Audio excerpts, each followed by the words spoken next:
عورت اگر مردوں کی مشابہت اختیار کرے تو جنت کی خوشبو بھی نہ پائے. اس لیے علماء نے کہا کہ واش روم میں آپ 2 چپلیں رکھیں، ایک جینٹس کی رکھیں، ایک لیڈیز کی رکھیں. عورت مردوں والی چپل نہیں پہن سکتی، مرد عورتوں والی چپل نہیں پہن سکتا. مرد کا عورت والی چپل پہننا حرام، اور عورت کا مردوں والی چپل پہننا حرام ہے. وہ مردوں کی طرح جوگر اور مردوں کی طرح کا لباس اور مردوں کی طرح بالوں کی کٹنگ نہیں کروا سکتی کہ اللہ پاک نے اس کو عورت بنایا ہے، وہ مردوں کی مشابہت اختیار کر رہی ہے. اب اس سے آپ اندازہ لگا لیں کہ ایک مرد معمولی سی عورت کی مشابہت اختیار کرے تو حرام، تو جو ٹرانسجینڈر کی طرح پورا ہی اپنے آپ کو عورت ہی میں تبدیل کر لے اپنے آپ کو، تو یہ کتنا بڑا گناہ کا کام ہوگا. ٹرانسجینڈر کا مطلب یہ ہے کہ ایک مرد نادرا کے آفس جائے گا، وہ کہے گا کہ میرے آئی ڈی کارڈ پہ جو میل لکھا ہوا ہے اس کو کاٹ کر فیمیل کر دو، یعنی کہ مجھے لڑکی والا آئی ڈی کارڈ بنا دو. اب نادرا والے بغیر کسی میڈیکلی رپورٹ کے اس کو لڑکی والا آئی ڈی کارڈ بنا کر دیں گے. اب اس کو لڑکی والا آئی ڈی کارڈ بنا دیا، اب یہ لڑکیوں والے لباس پہن کر اپنے آپ کو عورت کی طرح زندگی گزارے گا. لیڈیز سوئمنگ پول ہوتے ہیں جہاں مرد نہیں جا سکتے لیکن یہ جائے گا، لیڈیز جم ہوتے ہیں جہاں مرد نہیں جا سکتے لیکن یہ جائے گا. اب یہ لیڈیز بن گیا، مرد کے ساتھ شادی کرے گا، حقیقت میں تو یہ مرد ہی ہے. تو مرد کے ساتھ کے جسمانی تعلقات لواطت نہیں ہوئے تو اور کیا ہوئے؟ یعنی کہ سمجھ لو یہ بل یہ پاس ہو رہا ہے کہ یا اللہ سیلاب والا عذاب تو آ گیا، لیکن قوم لوط پر جو پتھروں والا عذاب آیا تھا اب وہ عذاب نازل کر. یہ بل وہ عذاب نازل کرنے والی دعوت دی جا رہی ہے. اب لڑکی جا کر نادرا سے مردوں والا آئی ڈی کارڈ بنا لے گی. اب مردوں والا آئی ڈی کارڈ بنا کر کہے گی مجھے جائیداد میں مرد والا حصہ دو. چلو اب دو مرد والا حصہ، اس نے مرد والا آئی ڈی کارڈ بنایا ہوا ہے. تو کتنی اس کے اندر خباثتیں ہیں. ٹرانسجینڈر، بنی اسرائیل میں بھی ایک شخص تھا، نسوحا اس کا نام تھا.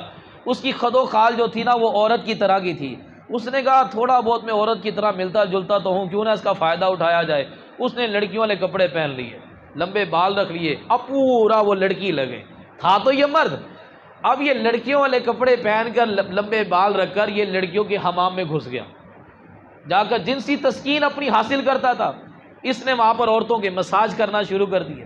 لیکن اندر ایک ضمیر ہوتا ہے جو بندے کو ملامت کرتا ہے کہ میں غلط کر رہا ہوں، میں گناہ کر رہا ہوں. گناہ کیا ہے؟ سب سے بڑا مفتی بندے کے سینے میں ہے. حضور کی بارگاہ میں صحابی نے عرض کی یا رسول اللہ کیسے پتا چلے گا یہ گناہ ہے؟ فرمایا جو کام تیرے دل میں کھٹکے سمجھ لے وہ گناہ ہے.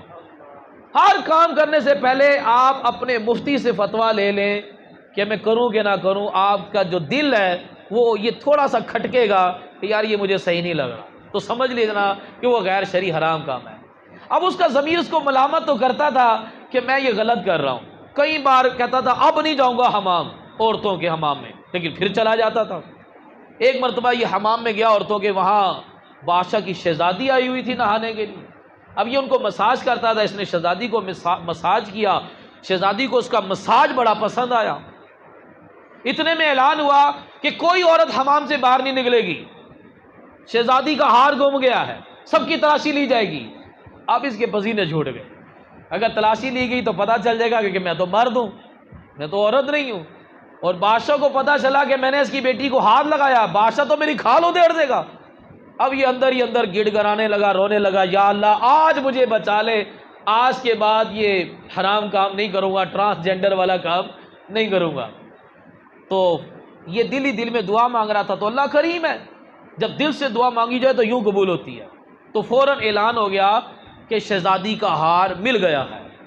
اس کی آنکھوں سے آنسو جاری ہو گئے کہ رب کریم نے اتنی جلدی میری دعا قبول کی، اور میرے رب نے مجھے بادشاہ سے بچا لیا.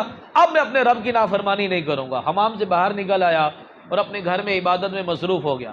لیکن اس کا مساج بڑا مشہور تھا کہ بڑا بہترین مساج کرتی ہے، لیکن تھا تو یہ مرد. تو عورتیں اس کو بلاتی لیکن یہ نہیں جاتا تھا. ایک دن شہزادی نے اس کو بلا لیا. اب تو اس کو جانا پڑنا تھا کہ شہزادی نے بلایا. اب اس نے کہا کروں تو کروں کیا؟ اس گناہ سے بچنے کا حل یہی ہے کہ یہاں سے ہجرت کر جاؤ. جو گناہ سے بچنے کے لیے ایک بالغ ہجرت کرتا ہے وہ ابراہیم علیہ السلام کے ساتھ جنت میں داخل ہوگا.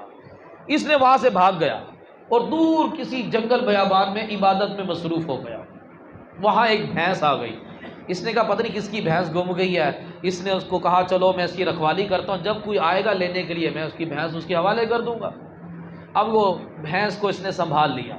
تاجروں کا ایک قافلہ گزرا وہاں سے، تو یہ وہاں عبادت میں مصروف تھا. تاجر کہنے لگے ہم بھوک پیاس سے مر رہے ہیں، تمہارے پاس کچھ ہے تو ہمیں دو، ہم نے بھی بڑی دور کا سفر ہے، ہمیں کچھ نہیں مل رہا۔